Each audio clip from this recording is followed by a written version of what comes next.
अस्सलाम वालेकुम रहमतुल्लाह। आज बर्फबारी भी है। Assalamu alaikum wa rahmatullah. Aujourd'hui, il a neigé et il fait très froid. C'est pour cette raison qu'il y a eu du retard. Je n'ai pas bien compris. Généralement, le climat n'a pas d'effet sur le système satellitaire. Et aujourd'hui, on a pu établir le contact avec beaucoup de retard.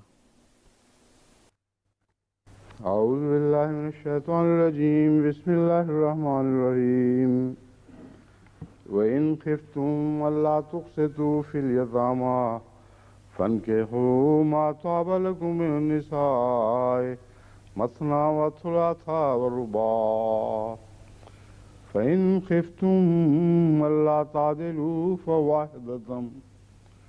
فواحدة أو ما ملكت أيمانكم ذلك أدنى ألا تعولوا। सूरह निसा आयत 4। इस आयत का तर्जुमा हो चुका है और तफसीर भी शुरू हो चुकी है। C'était le verset 4 de la sourate An-Nisa. J'ai déjà présenté la traduction de ce verset ainsi que les commentaires à ce sujet. Et je vais continuer sur ce que j'avais évoqué la dernière fois. J'étais en train de vous présenter les commentaires de certains orientalistes, parmi lesquels il y a un certain James Rodwell, dont l'ouvrage est Le Coran traduit de l'arabe, publié par The Everyman Library Publication. C'est un orientaliste qui fait preuve de justesse dans ses commentaires, mais c'est en avançant que nous allons savoir davantage à ce sujet. Il déclare que Mohammed a eu le privilège d'avoir un plus grand nombre d'épouses.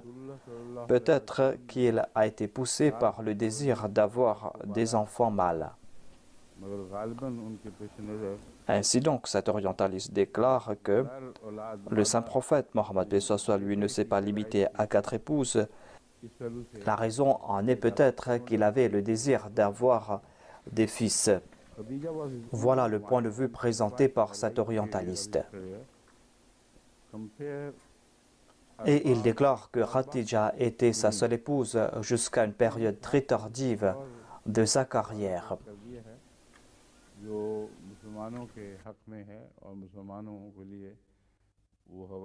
Il a aussi présenté une référence intéressante qui est en faveur des musulmans, une référence qui est là pour clouer le bec des Ahl Kitab.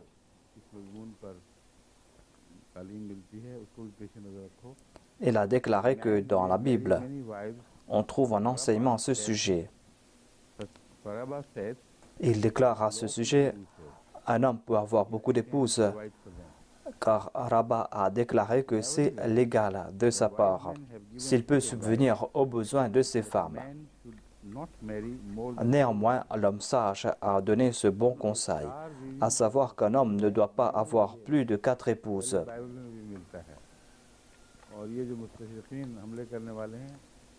Ainsi, on trouve ce même concept de 4 épouses dans la Bible. Et il serait fort étonnant que ces orientalistes qui s'attaquent à l'islam n'aient pas étudié ces préceptes de la Bible. C'est quelque chose de très connu. Et d'autres orientalistes ont déjà cité cette référence. Et ils étudient les livres des uns et des autres. Ainsi, on ne peut pas dire qu'il n'ait pas su cela.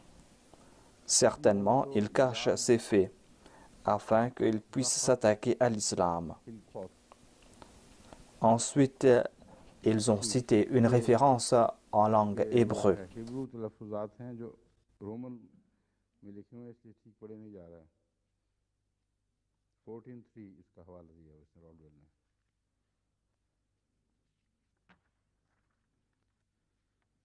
Richard Bell कहता है marriage would appear to be intended as a means of Monsieur Richard Bell déclare que ces mariages ont été préconisés afin que l'on puisse faire preuve de justice à l'égard des orphelins.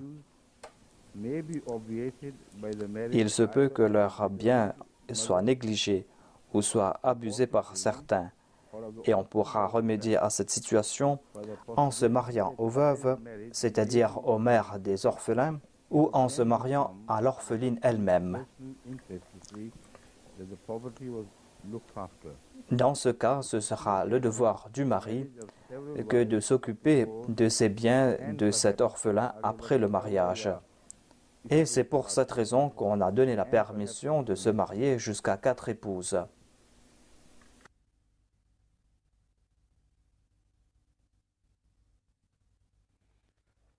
इसका मफ़हूम मुख्तसरन यही है कि मैरिज के पीछे यतामा का Ce qu'il veut nous expliquer ici que हिकमत थी जिसकी वजह से derrière ces mariages polygames, एक से ज़्यादा शादियों की il y a le fait qu'il y ait la présence des orphelins en grand nombre. वो काफ़ी Et c'est pour cette raison que le Coran a donné la permission d'avoir plus d'une épouse. को पेश नहीं किया कि ये इससे क्या नतीजा निकाल रहा है Et il n'a pas bien compris ce sujet. एतराज़ करता है इससे J'ai présenté cela tout simplement parce qu'il est en train de tirer une autre conclusion. Et par la suite, il va objecter contre ce que dit l'islam. Et c'est pour cette raison que j'ai présenté cette partie de ses commentaires. Il déclare que pour faciliter cette tâche, le Coran a donné la permission de se marier avec 4 femmes, ou même plus. आसानी से हासिल करने के लिए Ainsi donc, cet auteur est en train de déclarer que pour faciliter cette tâche, que de la protection des biens des orphelins, देखभाल करने वाला हो एक से et afin que l'on puisse s'occuper de ces biens des orphelins et des orphelines, शायद इससे भी ज़्यादा c'est pour cette raison qu'on a donné cette permission d'avoir plus d'une épouse en même temps, पूरा निसा jusqu'à 4 épouses ou même plus selon cet auteur. Ensuite, il déclare que Bell, dans son introduction à la sourate An-Nisa, providing the female a résumé ce verset comme une recommandation pour la polygamie qui a été prescrite afin de pourvoir aux besoins des orphelines. आयतों को भी अपनी मर्जी से इधर-उधर फेंकता फिरता है वहाँ से Monsieur Richard Bell a cette habitude de placer les versets ici et là, selon son bon vouloir. और बेतुका Il place les versets ici et là, comme si c'était Dieu qui lui avait confié cette tâche de réorganiser les versets du Saint-Coran. तुकबाजी Et il le fait sans aucun argument. Et il change les numéros des versets. good to you Voyez un peu ce qu'il raconte ici. Il déclare que le Saint-Coran est en train de dire « Mariez-vous à ces femmes qui vous plaisent 2, 3 ou 4. Mais si l'homme concerné a peur de ne pas pouvoir être juste envers ses épouses, qu'il se marie avec une seule ou avec celui que sa main droite possède. आगे जाकर ये कहता है इसी ज़मीन पर C'est ainsi qu'il pourra se préserver de l'impartialité. As the passage is really addressed to the Muslim community as a whole, it does not Plus loin, M. Richard Bell déclare que necessarily ce passage s'adresse à la communauté musulmane en entière, mais cela ne veut pas dire que le tuteur est responsable de la gestion des biens de ses orphelins. but the widows or orphans thus married are not La polygamie their bride facilite cette situation, not be in mais les veuves et les orphelins ne sont pas niés leurs biens, the middle of the verse. même s'ils ne sont pas en position de demander leurs biens. Allah ta'ala Cette clause au milieu du verset, où il est dit « Allah ta'ala » in marriage than in orphans' property, and restricts the freedom given in the cette partie du verset concerne le mariage et non pas les biens de l'orphelin. Et cela restreint la liberté qui a été donnée dans la première partie du verset. Et cette partie du verset est une addition ultérieure.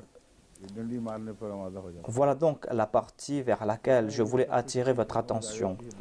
Il a fait preuve de justice au tout début, mais en fin de compte, il a donné un coup de bâton. Il a déclaré que nous avons compris tout cela. Mais cette dernière partie du verset, où il est dit que si vous ne pouvez pas faire preuve de justice, eh bien, vous ne devez pas avoir 4 épouses, vous ne devez pas avoir plus d'une épouse, vous devez vous contenter d'une seule. Il a déclaré que cette partie du verset a été ajoutée plus tard. Il n'a aucun argument à présenter à ce sujet. Il ne présente pas de principe. Et lui-même, il se pose en Dieu face à la parole de Dieu. इससे पहले भी कई मिसालें उसकी गुजर चुकी हैं, खास रिचर्ड बेल की यही आदत है। Il a dit qu'il ne doit pas en être ainsi, mais ainsi. J'ai déjà cité nombre d'exemples à ce sujet. C'est là l'habitude de M. Richard Bell. Maintenant, on va se tourner vers M. Montgomery Watt. Il a cité le verset 4 de la sourate An-Nisa et a déclaré que on ne va pas traiter justement les orphelins. Dans un autre commentaire du Saint-Coran, il est dit que il y avait des traces de la polyandrie et des pratiques similaires à Médine. Ils utilisent ici le terme polyandrie à plusieurs reprises et selon moi, la polyandrie signifie avoir plus d'un mari. Et on utilise polygamie pour quelqu'un qui a plus d'une femme. Hier, j'ai vérifié les dictionnaires et partout j'ai trouvé la même référence, à savoir que la polyandrie signifie une femme qui a plus d'un mari et polygamie signifie un homme qui a plus d'une épouse. Est-ce que l'anglais de l'Écosse est différent ou est-ce qu'en toute connaissance de cause, il est en train de commettre un acte de méchanceté? C'est un expert en islam qui a entraîné plusieurs générations contre l'islam. Si on va dire qu'il ne connaît pas la langue anglaise, ce sera quelque chose d'étonnant. Il est en train d'utiliser le terme polyandrie à escient et il a changé le débat complètement. Au lieu de parler de la polygamie, du fait d'avoir plus d'une épouse, il est en train de parler de la polyandrie et est en train de présenter des faits imaginaires, comme si dans la société arabe là-bas, les femmes avaient plus d'un mari. Et il est en train de dire que ces versets n'ont pas évoqué cette question de la polyandrie et que cette pratique était courante à Médine.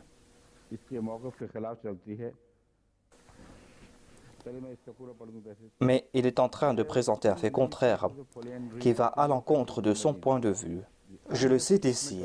Il déclare qu'il y avait beaucoup de traces de la pratique de la polyandrie et d'autres pratiques à Médine. Il ajoute sans doute le traitement injuste envers les orphelines était de les contraindre à la polyandrie. Il a déclaré que sans doute ce traitement injuste qu'on a évoqué dans le Saint-Coran ne concerne pas les richesses, mais cela veut tout simplement dire qu'on les poussait, ces orphelines, à avoir plus d'un mari. Et pour renverser cette pratique, le Coran a dit que vous devez avoir plus d'une épouse. Ces arguments n'ont aucun sens. Selon lui, le Saint-Coran est en train de dire que vous ne devez pas contraindre ces orphelines à avoir plus d'un mari. La solution serait que vous devez avoir plus d'une femme. Voyez-vous ici quelques liens entre ces arguments? Ces préjugés l'ont complètement rendu aveugle. Voilà un exemple de cela. Ensuite, il déclare que l'on doit confier cette orpheline pas à un mari, mais à un tuteur qui pourra profiter de cet arrangement. Je n'ai pas compris ce qu'il veut dire ici. Cet orientaliste déclare qu'il faut faire en sorte que ces orphelines soient dans la polyandrie et de ne pas les confier à un mari, mais à un tuteur.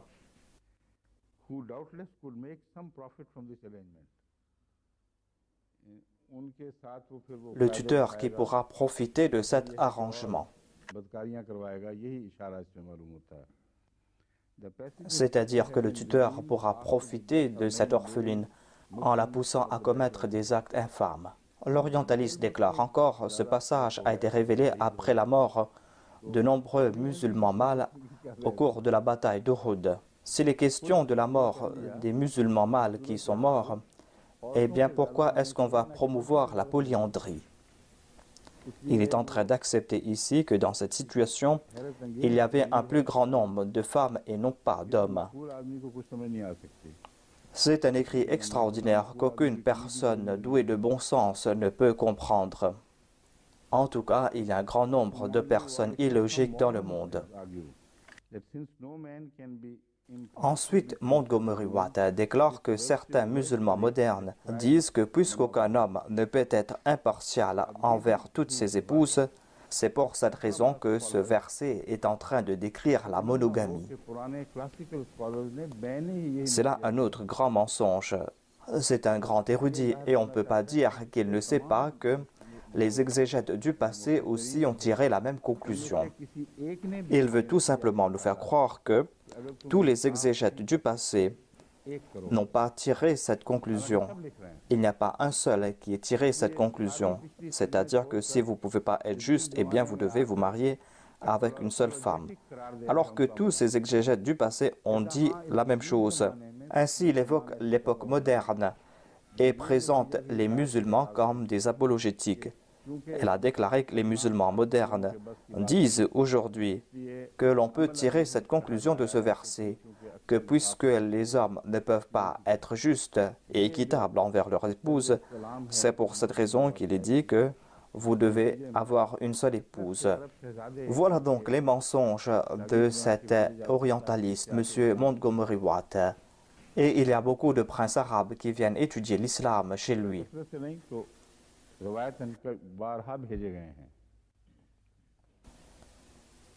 S'ils ne sont pas en grand nombre, ces princes, mais quand même, il y a certains qui ont été envoyés chez lui. Maintenant, je vais me tourner vers M. Wiri. Qu'Allah ait pitié de nous. Car en de telles occasions, il est très difficile de maîtriser ses émotions. Il a présenté la traduction du verset 4 de la sourate An-Nisa. Il dit « Et si vous craignez de ne pas pouvoir agir avec justice envers les orphelins, alors épousez des femmes de votre choix, 2, 3 ou 4. Et si vous craignez de ne pouvoir agir équitablement, alors n'en épousez qu'une, ou épousez ce que vos mains droites possèdent. Cela est la voie la plus proche pour vous afin d'éviter l'injustice. » Il n'y a pas de commentaire sur sa traduction à faire. Dans un de ses commentaires, il déclare, je cite, « C'est la théorie des musulmans qu'on ne peut pas avoir confiance en la femme, en aucune situation, en aucun endroit. » D'où vient cette théorie? Il est dit là-bas que ces femmes qui ne peuvent pas protéger leurs biens, eh bien, ce sont les hommes qui ne sont pas dignes de confiance en de telles situations. Ici, il n'est pas question de la confiance qu'on peut avoir dans ces femmes. Il n'en est pas question ici. Il est dit tout simplement ici que dans la société, on est enclin à maltraiter les femmes si elles sont sans protection. Ainsi, en craignant cette malhonnêteté de votre part, on a donné cet ordre que l'on doit protéger ces femmes et que l'on ne doit pas convoiter leurs richesses et leurs biens. Protéger ces femmes signifie protéger les intérêts de ces femmes. Ici, Wiri a détourné cette histoire et il a présenté un autre fait. Il dit, je cite, « C'est la théorie des musulmans. » C'est sa propre théorie qu'il est en train de présenter au nom des musulmans. Il dit que c'est la théorie des musulmans qu'on ne peut pas avoir confiance en les femmes en aucune situation. On doit les surveiller, les voiler, les suspecter et les isoler. C'est là le comble de la sottise.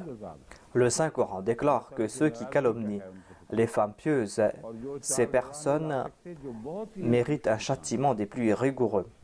La colère de Dieu va frapper de telles personnes. Et quant à ceux qui ne peuvent pas apporter 4 témoins qui est très difficile d'apporter, eh bien ces personnes doivent être fouettées 80 fois. C'est ainsi qu'Allah a protégé l'honneur des femmes, afin qu'aucun menteur n'ait le courage de porter atteinte à leur honneur en les calomniant. Mais d'où vient la conclusion qu'a tirée M. Wiri? D'où a-t-il tiré cette conclusion? De ce verset où il est dit qu'il faut protéger les biens des orphelines.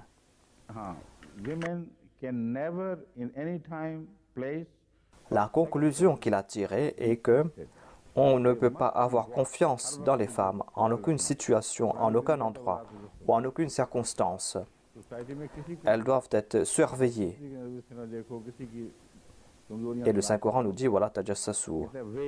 C'est-à-dire, dans la société, vous n'avez pas le droit d'espionner sur quelqu'un. Vous ne devez pas chercher les faiblesses de quelqu'un. Ensuite, il déclare que ces femmes doivent porter le voile. Et elles doivent être suspectées. C'est-à-dire qu'on doit toujours avoir des doutes concernant ces femmes. Ensuite, elles doivent être isolées. On doit les séparer de la société. Ensuite, M. Wiri déclare que ces temps-ci, on a beaucoup dit sur les grandes valeurs éthiques de l'islam. Mais je vais présenter cela tel quel, n'en déplaise à certains.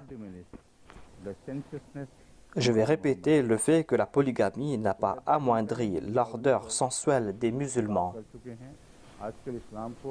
M. Wiri déclare que j'ai déjà parlé à ce propos auparavant et on est en train de parler des grandes valeurs éthiques de l'islam. Mais c'est tout à fait faux selon lui. Dans la réalité, en ce qui concerne la polygamie, eh bien sachez que la polygamie n'a pas amoindri l'ardeur sensuelle des musulmans. Ensuite, M. Wiri déclare à propos de ce verset du Saint-Coran que la loi évoquée ici permet aux musulmans d'avoir 4 épouses légales et autant de femmes esclaves avec qui aucune forme de mariage n'est nécessaire. Ceci est un précepte des plus obscurs d'entre de ces nombreux passages obscurs du Saint-Coran.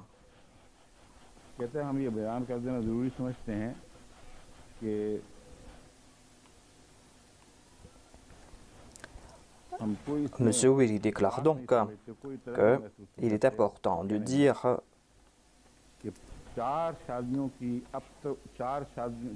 nous n'avons pas d'hésitation à dire, dit-il, que la loi évoquée ici permet aux musulmans d'avoir 4 épouses légales et permet aux musulmans d'avoir autant de femmes esclaves avec qui aucune forme de mariage n'est nécessaire. Il n'y a pas d'exigence légale concernant le mariage avec ces femmes esclaves, dit-il.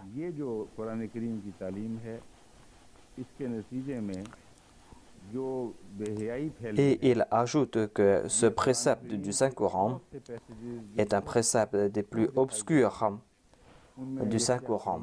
Et c'est en raison de cela que l'indécence s'est répandue.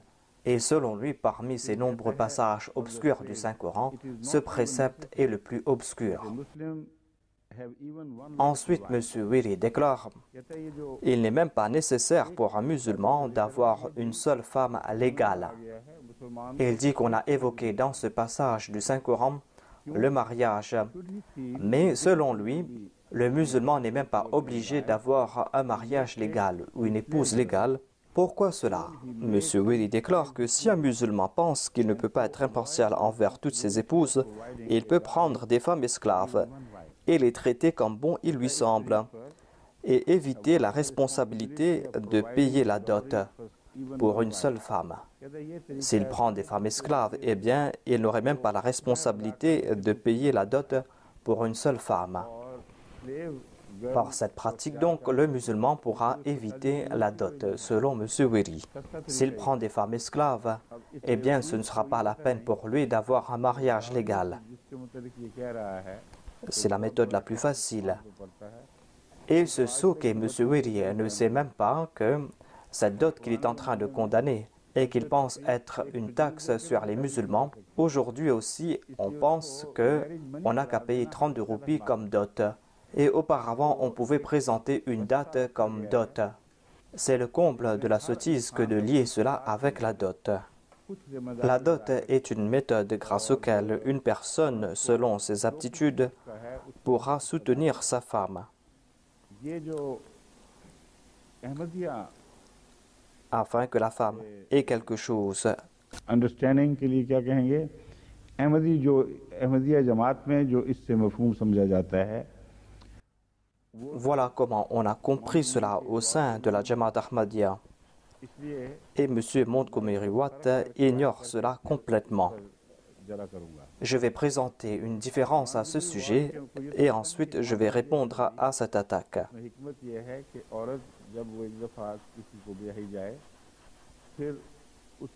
M. Montgomery Watt ne comprend pas que selon la Jamaat Ahmadiyya, lorsqu'une femme se marie, Et lorsqu'elle se sépare de sa famille et de ses parents, elle doit avoir une certaine protection financière. Il est tout à fait naturel qu'il y ait plus de demandes concernant une femme qui ne s'est pas encore mariée. Il n'y a pas autant de demandes concernant celle qui s'était mariée et qui s'est divorcée ou celle qui est veuve. Dans la société, ce sont les hommes qui sont responsables d'avoir un gagne-pain. Et cette possibilité est moindre pour la femme. C'est pour cette raison qu'elle doit avoir un capital personnel. Et c'est pour cette raison que le musulman, le deuxième calife de la communauté Ahmadiyya, a tiré cette conclusion qu'il sera meilleur pour un époux de présenter comme dot une année de son salaire. Ou tout au moins, il peut présenter 6 mois de salaire comme dot. Il a tiré cette conclusion d'un verset du Saint-Coran où il est dit que on n'a pas le droit de faire sortir la veuve de sa maison avant la période d'1 an. Si elle part de son propre chef, cela ne fait rien. Mais en tout cas, le musulman Maud a tiré cette conclusion et il a déclaré que on ne doit pas considérer la dot comme une plaisanterie. On ne doit pas présenter comme dot quelque chose qui n'a pas de valeur. Dans notre Jamaat, il est plus louable qu'un homme présente comme dot 1 an de son salaire, ou tout au moins 6 mois de son salaire comme dot. Le deuxième calife avait aussi prescrit de présenter comme dot le salaire de 6 mois. Il avait dit cela parce que si la femme est toute seule, eh bien, ce salaire de 6 mois pourra la suffire pour 1 an. Si le mari a un salaire, cela doit suffire pour 2 personnes. Lorsqu'il va offrir comme dot son salaire de 6 mois, eh bien, cela doit suffire à la femme pour 1 an si elle est toute seule. Le salaire de 6 mois, c'est le minimum, et le maximum, c'est le salaire d'1 an. Mais on peut présenter davantage. La meilleure dot que l'on pourra présenter, c'est de présenter son salaire d'1 an et au minimum de présenter un salaire de 6 mois. Voilà la conclusion qu'il a tirée du Saint-Coran et de la Sunna concernant la dot, afin que la femme puisse avoir une certaine protection financière.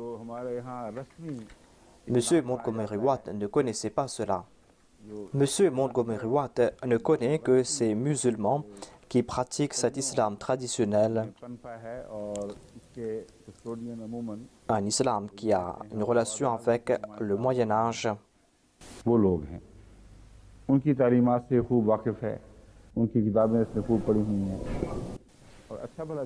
Monsieur Watt connaît les enseignements de ces musulmans et il a lu leurs ouvrages.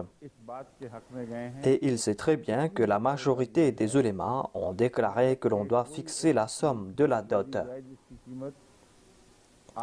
Ils ont déclaré que l'on doit fixer la somme.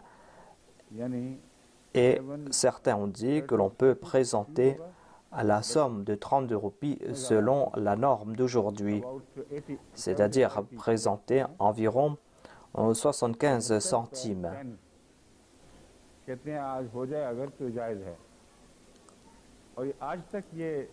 Ils ont déclaré que tout au moins on peut présenter la somme de 75 centimes comme dot. Et cette tradition perdure jusqu'aujourd'hui parmi les musulmans. C'est pour cette raison qu'ils déclarent que les musulmans préfèrent des femmes esclaves au lieu de se marier légalement et payer cette dot. Ce sot ne sait pas que les femmes esclaves, on ne les trouve pas dans les marchés, cela ne pousse pas sur les arbres. Les femmes esclaves se payaient très cher. Et en islam, les situations pour avoir des femmes esclaves sont des situations qui sont très difficiles. Il est très difficile de créer de telles situations car le Saint-Coran a dit au Saint-Prophète Mohammed lui qu'il n'a pas le droit de réduire à l'esclavage un peuple ou certaines personnes tant qu'il n'y a pas une guerre ou une bataille dans laquelle on fait couler le sang. Et le Saint-Prophète Mohammed lui a sévèrement condamné le fait de réduire à l'esclavage un homme libre. Il a déclaré que celui qui réduit à l'esclavage un autre va mériter un châtiment rigoureux. Aux yeux d'Allah, il va attirer sa colère. À la lumière de ces enseignements, d'où vont venir ces femmes esclaves? Et si l'on devait acheter des femmes esclaves, eh bien, elles se payaient très cher. Et en tout cas, on devait payer plus que la dot qu'on pouvait payer pour sa femme. La conclusion qu'il a tirée est sotte. Lorsqu'il est aveuglé par ses préjugés, il ne comprend pas ce que dit la jurisprudence islam, ce que dit les enseignements, ce que nous fait comprendre les faits historiques du passé. Seuls les riches pouvaient se payer des femmes esclaves. Et c'était quelque chose de très rare dans la société, même dans la société d'alors. Et dans la société, en majorité, on trouve des pauvres. Et dire qu'un pauvre ne va pas se marier et qu'il va se contenter des femmes esclaves, comme si on trouve des femmes esclaves dans les marchés et cela gratuitement. De tels concepts sont complètement erronés et il n'y a aucune vérité derrière cela. À l'époque du saint prophète Mohammed paix soit lui, il y a eu des batailles et il y avait eu très peu de femmes esclaves ou très peu de femmes qu'on avait fait prisonnières. Et dans la société musulmane, les musulmans étaient en plus grand nombre que ces quelques prisonnières.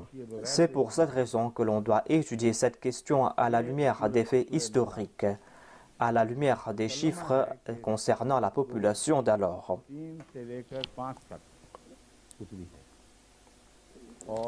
On comprend que la sourate An-Nisa a été révélée entre la 3e année de l'Hégire jusqu'au 5e année de l'Hégire.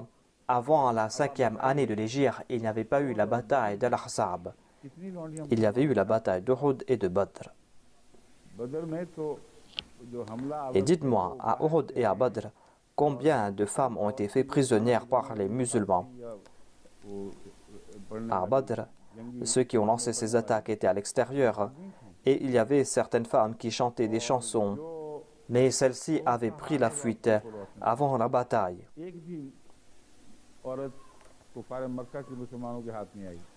Et vous connaissez ce qui s'est passé à Uhud. Il n'y avait pas une seule femme parmi les kuffars de la Mecque qui est tombée entre les mains des musulmans.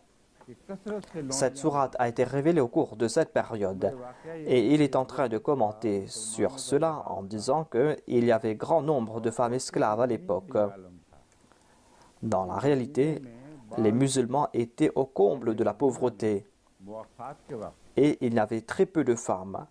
Et il est dit qu'à Médine, lorsqu'il y a eu ce pacte entre les Ansar et les émigrants, eh bien, les Ansar ont dit que puisque nos frères émigrants ont laissé derrière eux leurs femmes et leurs épouses et qu'il n'est pas possible pour eux de se marier, c'est pour cette raison que nous allons divorcer de certaines de nos femmes afin que celles-ci puissent se marier avec nos frères de la Mecque.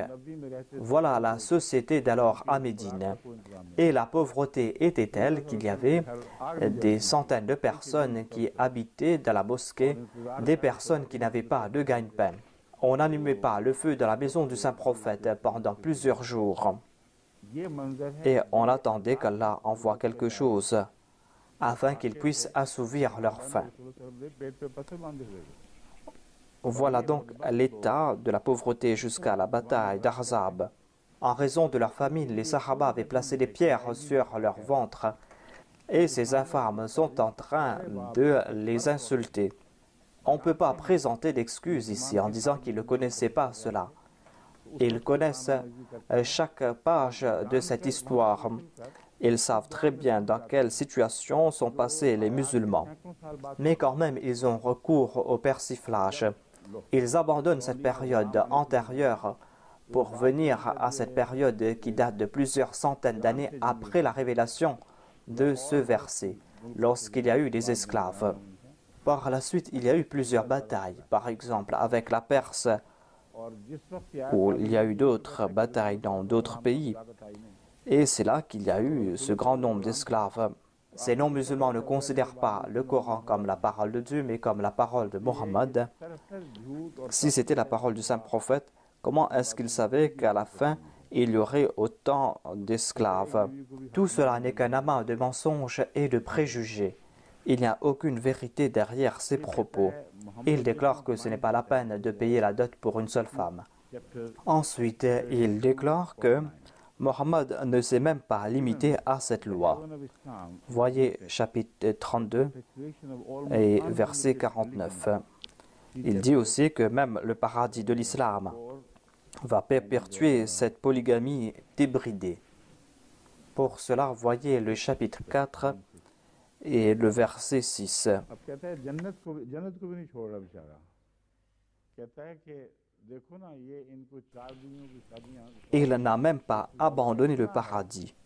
कि जन्नत में भी पॉलीगमी का मंजर पेश Il a déclaré que नो ils sont intéressés par la polygamie. नो Et même le paradis de l'islam va présenter la polygamie. of teasing corruption and sensuality.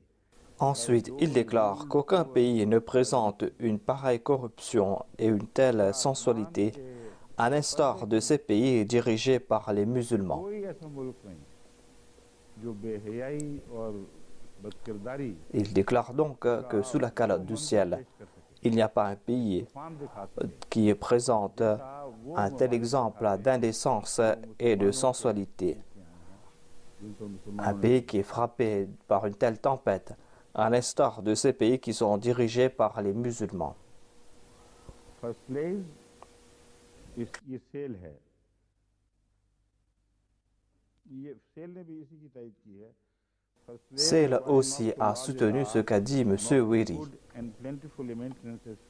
Les esclaves ne demandent pas de dot et n'ont pas besoin de cette maintenance à l'instar des femmes libres. Ainsi, un homme peut avoir plusieurs esclaves, ce qui lui sera plus facile d'avoir qu'une femme libre. Ces commentaires prouvent l'ignorance de ces personnes concernant l'histoire, concernant la situation économique des Arabes à l'époque. Mais on ne peut pas dire qu'ils sont ignorants de ces faits. Ils ont étudié ces ouvrages, ils ont étudié cette littérature, ils ont fait plus d'efforts que les ulémas musulmans et ils ont fait des études très profondes. Ils ont cherché chaque coin et recoin afin de chercher des preuves contre les exégètes. Ainsi donc, on ne peut pas dire que c'est là une preuve de leur ignorance.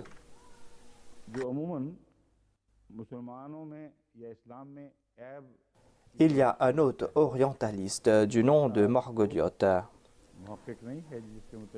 quelqu'un qui cherche les défauts des musulmans et de l'islam. Je ne peux pas dire que c'est un ami que je suis en train de présenter ici. Il a toujours un point de vue négatif à l'égard de l'islam. Mais en cette situation, il a déclaré que Mohammed s'est marié avec beaucoup de femmes après Khadija. Et nombre d'auteurs occidentaux disent qu'ils l'ont fait par désir sensuel. Mais après avoir réfléchi à ce sujet, l'on constate qu'il ne s'est pas marié en raison de ses désirs sensuels.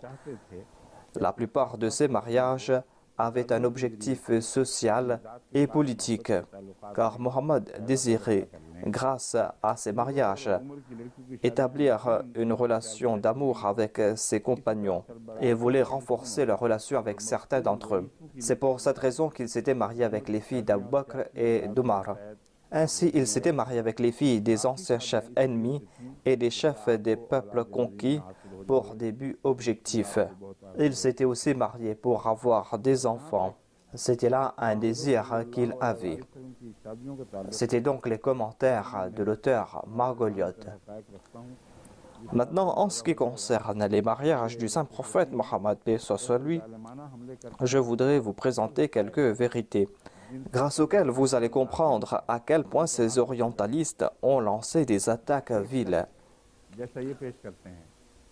et comment ils ont caché certaines vérités, des vérités que l'on devait dévoiler.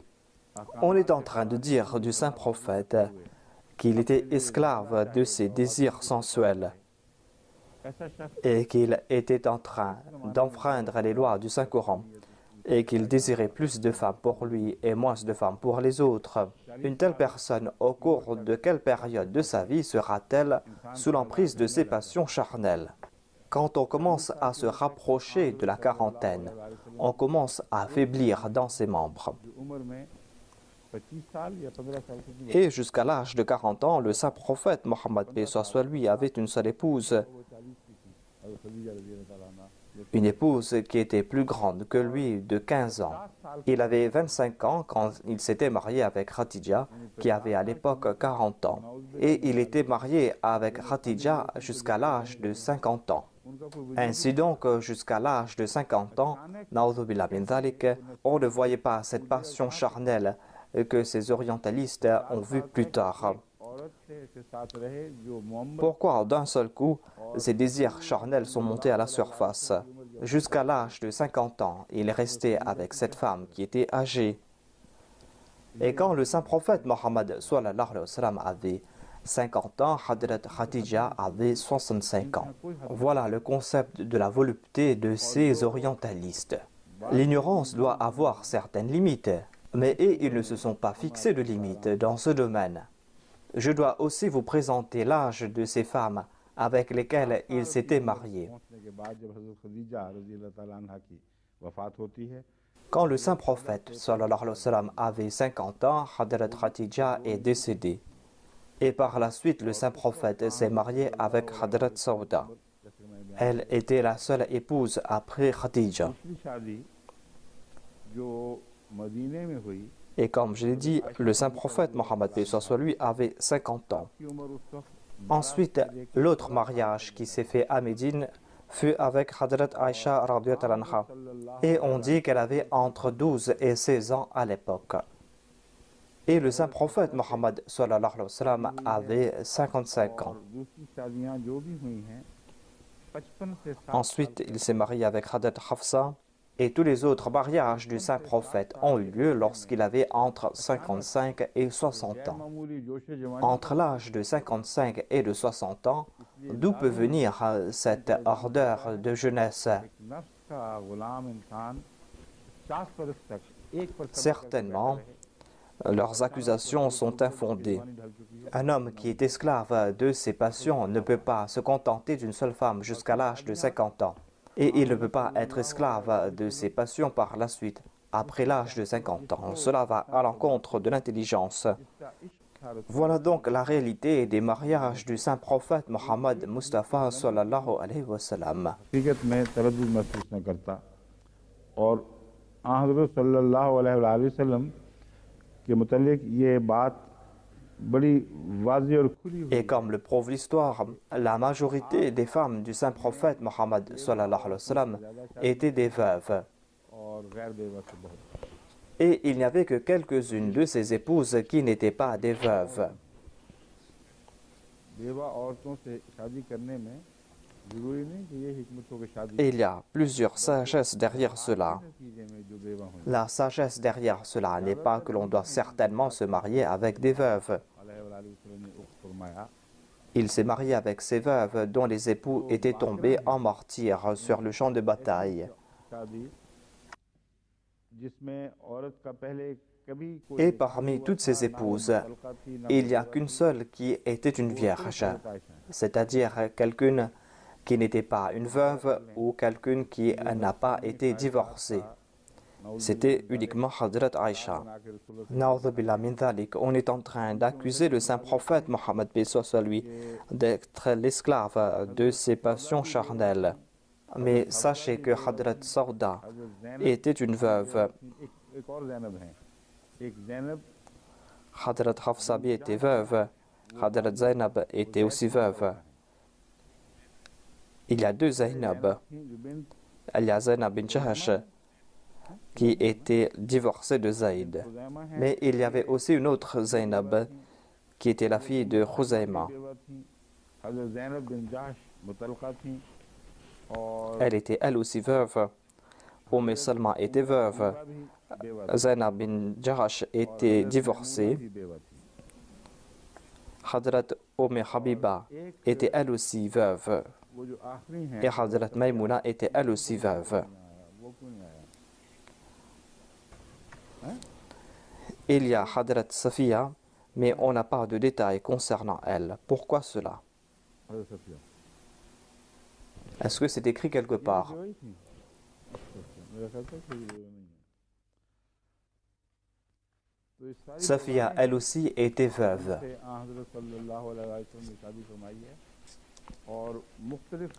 Ainsi, toutes ces femmes étaient des veuves. Le saint prophète Mohammed lui s'était marié avec elles. Et il y avait plusieurs sagesses derrière ces mariages. Et dans la plupart des cas, c'était des sacrifices.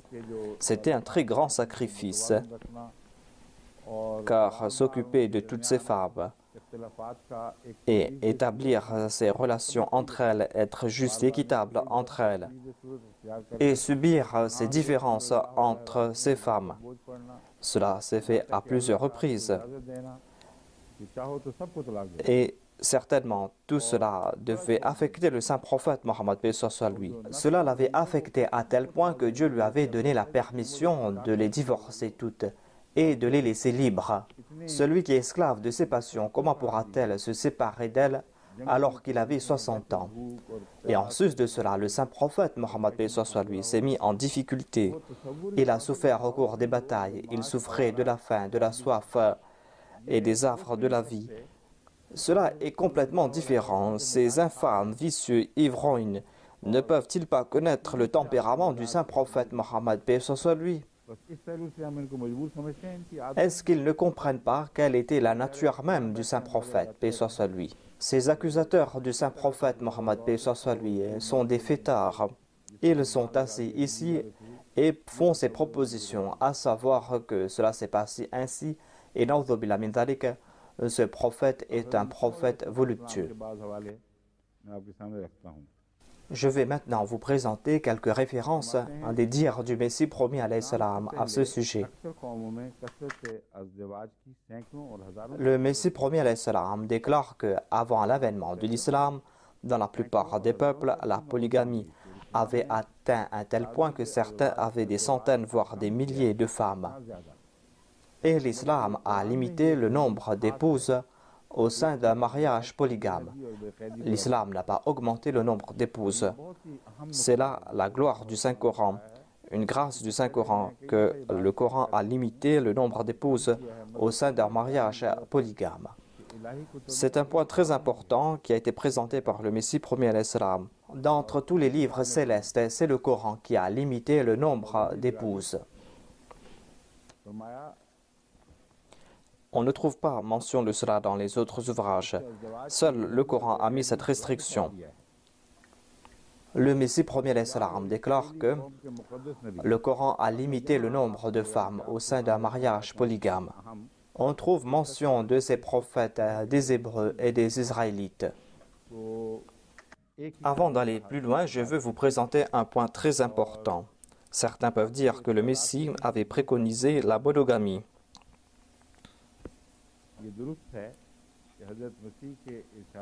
Et que l'on ne trouve pas mention de la polygamie parmi les dires de Jésus-Christ. Cela est vrai que Jésus-Christ n'a parlé que de monogamie. On ne trouve pas mention de polygamie dans ses propos. Mais il serait complètement erroné de dire que l'Évangile est venu abroger certains préceptes de la Bible. Ce verset que les autres sont en train de présenter contredit un autre dire de Jésus-Christ dans lequel il a déclaré que moi, je ne suis pas venu changer un seul iota de la Torah. Je ne suis pas venu abroger une seule loi de la Torah. Ainsi, l'on va devoir accepter un seul de ces dires de Jésus-Christ et on va devoir rejeter l'autre. Et ce verset que j'ai présenté est un verset accepté universellement, irréfutable. Depuis le début jusqu'à présent, tous les auteurs chrétiens ont écrit à ce sujet et présentent cela avec fierté et interprètent ce verset, mais ne le rejettent pas. Selon leur interprétation, il n'est pas dit que Jésus-Christ n'a pas apporté de changement, mais ils disent que Jésus-Christ est venu parachever les enseignements du passé et qu'il a embelli ces enseignements. Même si on accepte cette interprétation, eh bien, à la lumière de ce verset, il n'est pas en train de rejeter un ancien enseignement. Donc, on a toujours parlé à propos de ce verset. On a accepté l'existence de ce verset et on l'a interprété. Une des conséquences de ce verset est que l'on va dire que le Messie, Jésus-Christ, n'a jamais déclaré qu'il est venu abolir les enseignements de la Bible. Certainement, il est venu parachever ou parfaire ces enseignements. Il a utilisé le terme parfaire, mais il n'a pas déclaré que je suis venu enlever quelque chose. Là où Jésus-Christ a cité la Bible, il n'a jamais présenté d'autres enseignements qui sont contraires à la Bible. Et on n'a pas le droit de tirer quelques conclusions à ce sujet. À la lumière de ce verset, l'on ne peut pas dire que Jésus-Christ a rejeté un enseignement de la Torah. Il n'a pas limité non plus ses enseignements de la Torah. S'il a accompli quelque chose, eh bien, il n'a pas parachevé ses enseignements. Par exemple, l'on trouve mention de ces enseignements de la vengeance dans la Bible. Jésus-Christ n'a pas rejeté ces enseignements, mais il a mis en exergue le pardon. Il a, quant à lui, souligné l'importance du pardon, de l'indulgence, et a présenté cela. C'est comme s'il est en train de présenter le même enseignement. Il nous fait comprendre que ces enseignements n'ont pas été parachevés ici. On peut dire que dans les enseignements des Juifs, il y avait cette fleur et qui a ouvert ses pétales et qui a atteint son âge. Cet enseignement concernait la vengeance. Mais il y avait encore un autre aspect de ces enseignements, mais qui n'était pas encore parachevé. Et le Messie Jésus-Christ a parlé à propos de ce bourgeon. Il a fait ouvrir ce bourgeon et a présenté cette fleur qui concerne l'indulgence. Et par la suite, il y a eu l'islam qui a présenté ces deux aspects du même enseignement. Ainsi, voilà le sens de la perfection. On ne peut pas dire que Jésus-Christ est venu rejeter ce qui a été dit auparavant. Le Messie premier l'Islam a déclaré « C'est là la gloire du Saint-Coran ». Voilà pourquoi j'ai expliqué cela, afin qu'aucune personne ne croie que dans les évangiles aussi, on trouve mention de la monogamie et l'évangile prescrit la monogamie. L'évangile ne pouvait pas prescrire la monogamie tant qu'il ne rejetait pas les enseignements des prophètes qui l'ont précédé.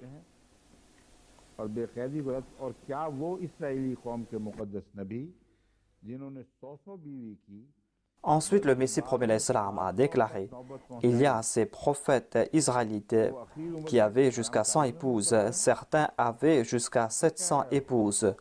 Est-ce que ces prophètes ont été coupables de péché jusqu'à la fin de leur jour? Et peut-on dire que leurs enfants, parmi lesquels il y avait des prophètes justes, peut-on dire que leurs enfants étaient des enfants illégitimes?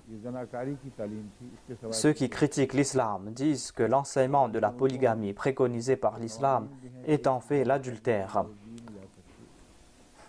Dans ces pays, il y a cette loi qu'on n'a pas le droit d'avoir plus d'une épouse légale, mais avec une distinction, à savoir qu'on peut commettre autant qu'on le veut l'adultère. La loi ne va pas vous attraper si vous êtes coupable d'adultère, mais si vous avez plus d'une épouse, eh bien vous serez châtié par la loi. Ces paroles du Messie premier l'Islam ont été consignées dans le journal Al-Hakam du 28 février 1903. Le Messie premier l'Islam déclare ensuite « On n'a pas donné l'ordre d'avoir 4 épouses, mais c'est une permission qui a été donnée ici. C'est-à-dire que ce n'est pas un ordre qui a été donné, mais c'était une condition qui a été placée. Et le Saint-Coran a évoqué les conditions et a donné cette permission jusqu'à avoir 4 épouses. Cela ne veut pas dire que l'on doit certainement avoir 4 femmes. Le Coran nous fait comprendre que puisque les besoins de l'homme sont différents, c'est pour cette raison qu'on a la permission d'avoir entre 1 et 4 épouses. Fin de citation. Je dois présenter ici un éclaircissement à propos de ce verset. Il y a certaines personnes, en particulier les femmes, qui disent que la polygamie est liée avec les orphelins et que s'il n'y a pas d'orphelins, il n'y aura plus la permission d'avoir plus d'une épouse. Mais leur malentendu découle du fait qu'ils n'ont pas compris le sens de ce verset. Face à un besoin, on a donné une permission qui existait déjà auparavant. Et cette permission était d'avoir plus d'une épouse. Le style du Saint-Coran est que si vous avez peur d'être injuste envers les orphelins, eh bien vous avez la permission d'avoir plus d'une épouse. Cette permission existait déjà auparavant. On est en train de vous donner cette permission de nouveau. Ainsi, il est important de comprendre cette distinction. Si on vous donne cette permission ici, cela veut dire que dans la société musulmane, tout le monde devait avoir une seule épouse, alors que c'est tout à fait faux. Ainsi, on est en train de parler à propos d'une tradition qui existait déjà. Et le Saint-Coran nous dit, voilà la solution. C'est-à-dire, vous pouvez avoir plus d'une épouse. Mais maintenant, nous sommes en train de restreindre cela. Ce n'est pas une permission, mais une restriction. Cette permission est en fait une restriction. Le Saint-Coran nous dit qu'à partir d'aujourd'hui, vous avez le droit d'avoir que 2, 3 ou 4 épouses. 4 est la limite. Vous ne pouvez pas dépasser cette limite.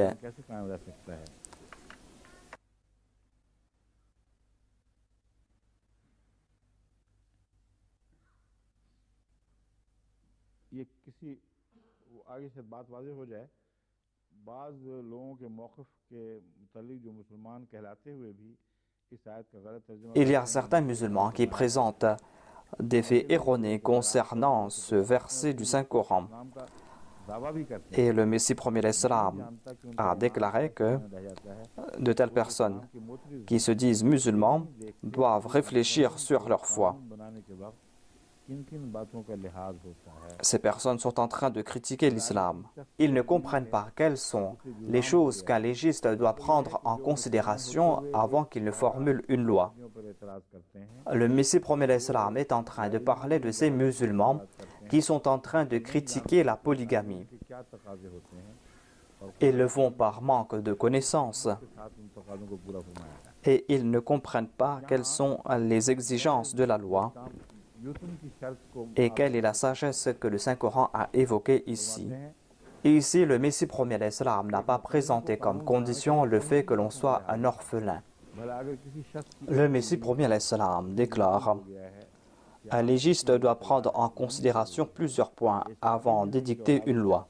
Si la femme de quelqu'un a été affectée par la lèpre, par le syphilis, ou si elle est devenue aveugle, ou si elle ne peut enfanter, ou si elle a d'autres maladies, à une telle situation, que doit faire le mari?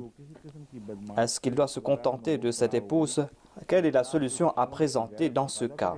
Si sa femme a été coupable d'indécence, eh bien dans ce cas, est-ce que le sens de l'honneur du mari va le pousser à accorder le titre d'épouse à cette femme?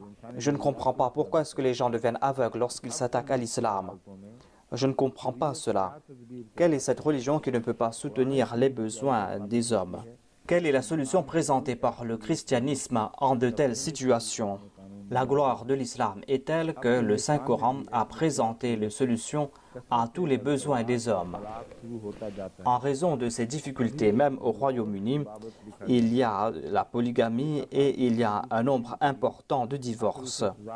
On a écrit à propos d'un lord qu'il s'est pris une deuxième épouse. Il a été condamné par la suite, mais maintenant il part aux États-Unis. Ainsi, l'homme peut-il faire face à de telles situations où il a le droit d'avoir plus d'une épouse? Le Saint-Coran est venu combler ce besoin en de tels cas où il y a un besoin et il n'y a pas de solution qui a été présentée. C'est pour cette raison que le Coran est le livre parfait.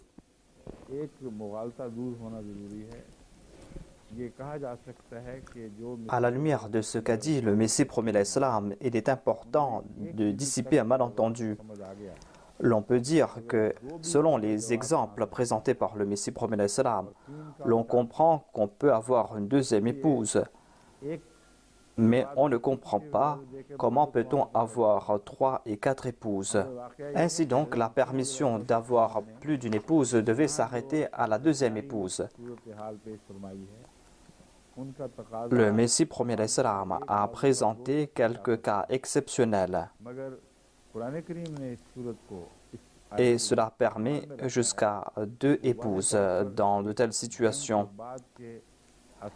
Mais dans le Saint-Coran, le contexte de ce verset concerne une société après une guerre, après une bataille, une société qui a été affectée par la guerre, une société où il y a eu une guerre auparavant, où il y a de telles situations où le nombre d'hommes est inférieur aux femmes.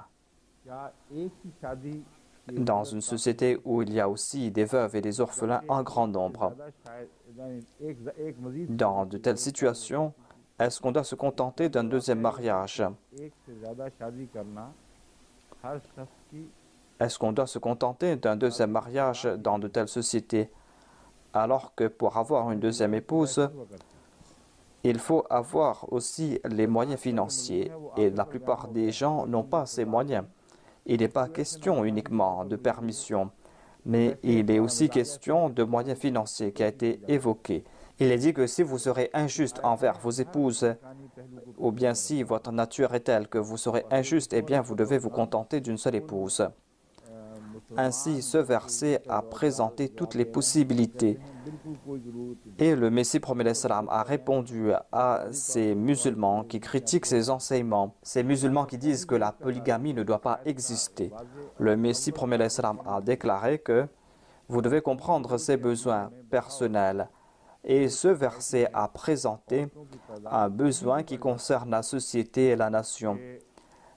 Et dans nombre de cas, dans une société, le nombre de femmes augmente tellement qu'il y a 4 femmes pour un homme. En une situation générale, on a un homme pour 2 ou pour 3 femmes. Après la Deuxième Guerre mondiale, en Europe, il y a eu un grand nombre d'hommes qui ont été tués. Et cela a créé un grand déséquilibre dans la société. Et il y avait nombre de ces femmes dans la société qui n'avaient pas de soutien. Dans une telle situation, il est question ici de s'occuper des orphelins et cela prend un autre sens. Il est dit que si vous ressentez ce besoin concernant les orphelins, à savoir que ces orphelins n'ont pas de soutien, et il n'y a personne pour s'occuper d'eux, il n'y a personne pour s'occuper de leurs besoins et que ces orphelins sont en train de vagabonder dans les rues et qu'ils pourront nuire à la société et nuire à leur futur. En une telle situation, vous devez vous marier à plus d'une femme. À ces femmes qui sont taba, c'est-à-dire ces femmes qui vous plaisent. Ces femmes qui vont vous plaire, vous avez le droit de vous marier avec elles afin de protéger la société de telles difficultés. Il se peut que ces personnes qui critiquent l'islam n'aient pas compris ce commentaire ou cette explication, car les exégètes ont toujours parlé de la situation de leur période. Ils n'ont pas fait face à une telle situation, la situation qui est le contexte de ce verset. Mais puisque le Saint-Coran est un livre universel, et puisque le Saint-Coran présente des préceptes qui concernent chaque période, c'est pour cette raison que le Saint-Coran a présenté les besoins universels de toute période. Ce verset nous présente un sens très large, et l'on comprend cela lorsqu'on regarde le contexte de la situation alors. C'était une situation temporaire, mais ce verset s'applique à cette situation. Et cela concerne aussi tous les besoins de tous les hommes.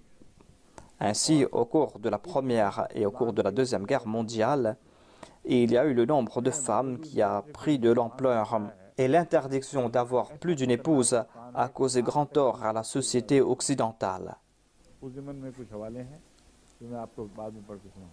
Et jusqu'aujourd'hui, on est en train de ressentir les secousses. Je vais présenter quelques références à ce sujet par la suite. On soulève ces questions lors de mes sessions de questions et de réponses. Et tout le temps, on a soulevé de telles questions. Car certainement, on veut détourner les femmes de l'islam. Et voilà l'arme que les non-musulmans utilisent contre l'islam. Et ce sont ces femmes qui posent de telles questions. Et lorsque je réponds à cela, par la grâce de Dieu, puisque ici les gens sont justes, eh bien, même si les chercheurs n'ont pas atteint ce niveau requis dans la justice, je parle ici de ces experts qui sont en fait les ennemis de l'islam. Même s'ils sont justes ou pas, en tout cas, parmi les chercheurs, parmi les experts et parmi les gens en général, on fait preuve d'une plus grande justice. La laïcité a créé certaines difficultés, mais en tout cas, il leur a accordé cette qualité, à savoir qu'ils n'ont plus de préjugés concernant la religion et qu'ils seront toujours équitables et qu'ils vont accepter quelque chose qui est logique. Si vous allez regarder les vidéos, vous serez tout étonné. Au début, l'attention de tout le monde est sur la personne qui a posé la question, mais quand je commence à expliquer cela, les gens commencent à hocher de la tête pour accepter ce que je dis. Et la physionomie de leur visage change. Mais on a toujours soulevé une seule question. Ce n'est pas en raison de leurs préjugés. C'est une idée qui naît dans leur tête. Ils disent que si l'homme a le droit d'avoir plus d'une épouse, eh bien, si dans une situation, si dans un pays quelconque, ce sont les hommes qui sont en plus grand nombre, il y a cette possibilité. Eh bien, pourquoi est-ce qu'une femme ne devait pas avoir plus d'un mari? Je réponds à cette question en disant que si une fois vous avez mis en place une loi, eh bien, vous ne pourrez pas restreindre une personne concernant cette loi. Et si on applique ces deux lois, eh bien, quelle sera la situation de la famille au sein de la société? Par exemple, il y a un homme qui a 4 épouses et ses épouses ont la même nature que lui. Et elles vont dire pourquoi ne pas avoir la permission. Et ainsi, chacune de ses épouses vont prendre un mari de plus. Et chaque homme qui s'est marié avec cette femme qui avait déjà auparavant un mari, cet homme va dire pourquoi est-ce que je ne dois pas me marier et avoir une autre épouse? Et il va chercher encore d'autres femmes. Et les autres femmes aussi auront ce droit d'avoir d'autres époux. Mais quel sera le concept de la famille dans une telle société? La famille de cette personne va se répandre dans le pays tout entier. Mais il y a une autre difficulté à ce sujet. Si la polygamie existe, eh bien, on aura cette certitude concernant la paternité de chaque enfant. Et ainsi, on va placer cette responsabilité sur ce mari. Si dans une société, chaque femme a 3 ou 4 maris, eh bien, quelle sera la situation? Qui va accepter ces responsabilités? Quelles seront les difficultés qui vont naître lorsqu'on va divorcer de ces femmes? Ensuite, il y aura les problèmes d'héritage. Lorsque je leur présente ces difficultés, eh bien, ces personnes s'en détournent immédiatement. Ainsi, il n'y a pas cette possibilité que les hommes aient plus d'une épouse et que les femmes aussi aient plus d'un mari. Cette situation ne peut exister. C'est une situation qui va créer de grandes difficultés. Je vais vous présenter encore une fois quelques paroles du Messie premier alayhi salam à ce sujet. Il déclare, je cite, « Les Arabes avaient des centaines d'épouses et ils n'étaient pas obligés de les traiter avec équité. Ils n'étaient pas obligés de faire preuve d'équité entre leurs épouses. Ainsi, les femmes étaient en grande difficulté. » John Davenport a évoqué cela et d'autres Anglais aussi en ont fait mention, à savoir que l'islam a libéré les femmes de grandes injustices et les ont débarrassées du carcan des traditions. C'est là une faveur de l'islam, faveur qu'il a accordée aux femmes. Ensuite, le Messie premier l'islam a déclaré que le Saint-Coran a limité le nombre d'épouses à 4.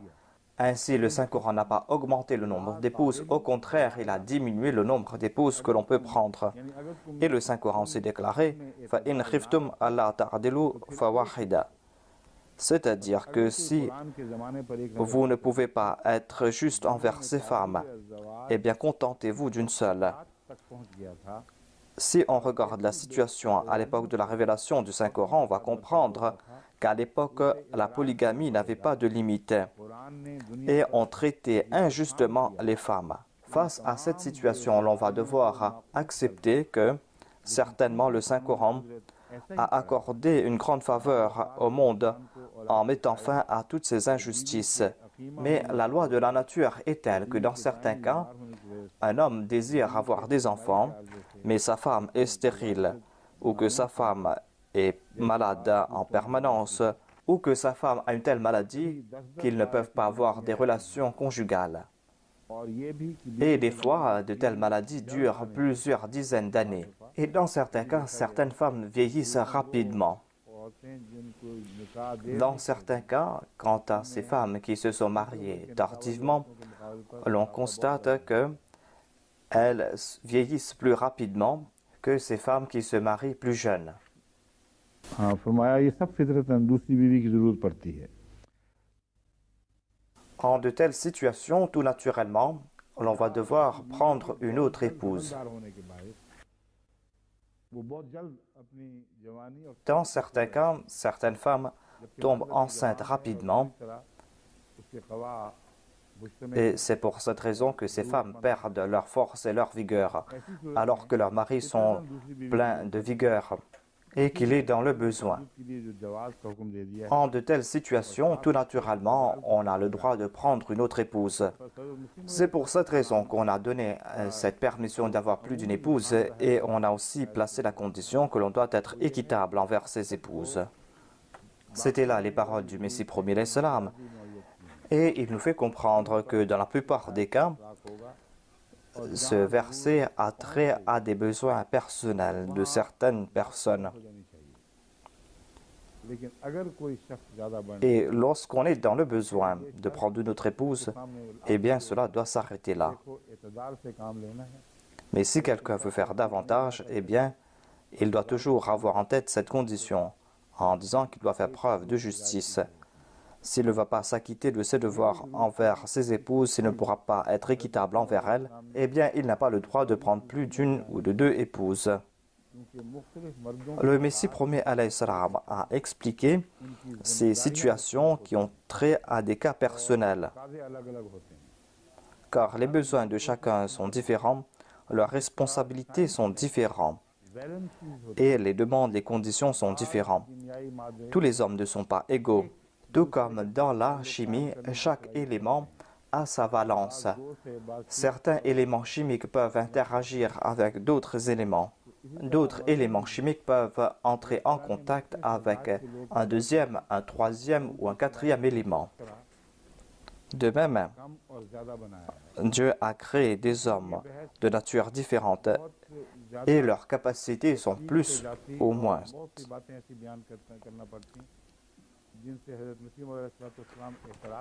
Ce sujet demande beaucoup d'explications. Il y a beaucoup de facteurs à mentionner. C'est pour cette raison que le Messie premier salam a évité tout cela en donnant que quelques indications à ce sujet. En tout cas, le Messie premier salam n'a pas déclaré que vous devez combler votre besoin et vous arrêter là. Il a déclaré que vous avez la possibilité de combler votre besoin. Mais vous connaissez plus. Mais sachez que vous devez faire preuve de justice. Si vous pourrez faire preuve de justice, eh bien, vous pourrez avoir jusqu'à 4 épouses. Sinon, vous allez devoir vous contenter d'une seule épouse.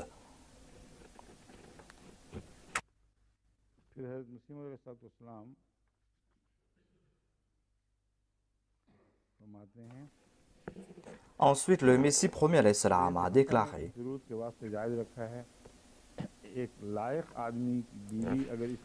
la charia a donné la possibilité de combler ce besoin. Ensuite, le Messie premier alayhi salam déclare que les prêtres sont en train de condamner la polygamie comme de l'adultère. Mais que disent-ils des premiers prophètes? Hazrat Suleiman, Salomon, avait plusieurs centaines d'épouses, ainsi que David. Si l'intention est bonne, si on suit les préceptes de la taqwa, eh bien on peut avoir jusqu'à 10 ou 20 épouses. Si selon les chrétiens avoir plus d'une femme signifie commettre l'adultère, eh bien leur Dieu est un des descendants du prophète David. Dans ce cas, cette méthode à suivre sera très bonne et très bénite, कैसे अंदाज से पेश कर दिया car Dieu peut naître du péché. अगर पादरी ठीक कहते हैं तो हजरत दाऊद की औलाद से ही उनका खुदा भी पैदा हुआ है Le Messie premier l'Islam déclare que बड़ी बरकत वाला तरीका si ce que disent les prêtres est vrai, eh bien leur Dieu est né parmi les descendants de David, et cette méthode sera bénite. Les prêtres se contentent d'évoquer les points minimes mais ne regardent pas ce qui est essentiel. Dans les évangiles, il est dit que celui dont la foi est aussi grosse qu'une graine de moutarde pourra dire à une montagne de bouger d'un endroit à un autre. Les chrétiens doivent présenter le témoignage de leur foi, sinon ils sont tous sans foi. सैकड़ों बीवियां एक ही वक्त में रखती हैं Ensuite, le Messie premier l'Islam déclare que c'est là une grande injustice. Les prophètes des chrétiens avaient plusieurs centaines d'épouses au même moment, et ils sont en train de condamner le fait d'avoir 2 ou 3 ou 4 épouses. Sel a qualifié cela de l'adultère. हालात से Ensuite, le Messie premier l'Islam déclare ils ferment leurs yeux sur leurs prophètes et leur situation, et ils sont en train de condamner les musulmans. Urdu में मुहावरा पीछे जाते का मुतबादल तर्ज बयान है पीछे जाते हैं यानी वो बंद ही नहीं करते बार बार जोश उठता है तो फिर वो दांत पीसते हैं वो नाहक दांत पीसे जाते हैं शर्म की बात है कि जिन लोगों का इकरार है कि हजरत Ainsi, ils sont en train de condamner avec virulence les musulmans. Ils sont en train d'accepter, ces chrétiens, कि हजरत दाऊद que Jésus-Christ ना दो न est né de sa mère et que sa mère était un descendant de David. David qui avait plusieurs centaines d'épouses. मानने के बावजूद इस पर खुद से कलमा का नतीजा जो हजरत मरियम सिद्दीक़ा की तरफ Et il considère la polygamie comme l'adultère. बावजूद इस तमाम बेअदबी के दावा Ainsi, ils sont en train de calomnier Marie. Et en dépit de toutes leurs calomnies, les chrétiens disent qu'ils aiment le Messie. साथ मोहब्बत का किए जाते हैं Il est en train de nous expliquer qu'ils sont en train de calomnier le Messie, Jésus-Christ, ces chrétiens. Et ils disent dans le même souffle qu'ils aiment Jésus-Christ. Ensuite, le Messie premier l'Islam déclare que दूसरे निकाह ना सिर्फ कौलन साबित है बल्कि on doit connaître ce que nous dit la Bible. La Bible a évoqué la polygamie et c'est quelque chose de licite. Et la majorité des prophètes des Israélites étaient des polygames, parmi lesquels il y avait les aïeux de Jésus-Christ. फिर क्या तुम दाऊद जैसे रासबाज नबी Ô vous les chrétiens, si vous croyez que pour recevoir des révélations, on doit avoir une seule épouse, eh bien, est-ce que vous ne considérez pas David comme un prophète de Dieu? Est-ce que vous n'acceptez pas Salomon comme un prophète de Dieu? और हरान खुशनुदी Selon vous, ces actions des prophètes, हो रहे थे ces prophètes qui recevaient tout le temps des révélations, ces prophètes qui se tournaient toujours vers Dieu, गैरतमंद और नहायत दर्जा eh bien, allez-vous dire que ces prophètes ont commis un grand péché et qu'ils ne se sont pas souciés des commandements de Dieu? जमात के हौलनाक तूफान में गर्क कर दिया Ce même Dieu a détruit le peuple de Lot de Thamoud. Il a aussi noyé le peuple de Moïse. और दूसरे कई अंबिया को Est-ce que ce même Dieu va-t-il endurer le fait qu'Abraham, que Jacob, que Moussa, que David et Salomon puissent avoir plusieurs épouses et vivre ainsi dans le péché tout au long de leur vie? दोस्ती और मोहब्बत की Est-ce qu'il ne va pas les châtier? Au contraire, nous constatons qu'il ne les a pas châtiés. Au contraire, il avait un plus grand amour pour ses prophètes. Dieu n'avait-il pas trouvé d'autres personnes à qui accorder sa révélation? Ou est-ce que Dieu a aimé tout simplement les polygames? Tous ces prophètes et ces saints personnages ont eu plusieurs épouses इलाही बनने et ils ont dépassé les autres dans leur capacité spirituelle et ont prouvé au monde que pour être un ami de Dieu, ईमान में on ne doit pas vivre comme un eunuque, mais que l'on doit avoir कर बोझ उठा des épouses et que l'on doit être fort dans sa foi. बेताल्लुक Et celui qui est fort dans sa foi est celui qui soutient le fardeau de ses femmes et de ses enfants et qui, en dépit de ses relations, n'a pas coupé sa relation avec Dieu. ऐसा रखा हो C'est-à-dire pour la cause de Dieu, Ces prophètes ont établi des relations avec leurs épouses et leurs enfants, mais ils n'ont pas quand même coupé leurs relations avec Dieu. Ces relations familiales ne pouvaient point affecter leur relation avec Dieu. Leur relation avec Dieu avait prééminence sur toute autre relation. थोड़ा सा वक्त देर में शुरू हुआ था मगर अब ज़्यादा लंबा नहीं चला सकते क्योंकि और भी इनके प्रोग्राम होंगे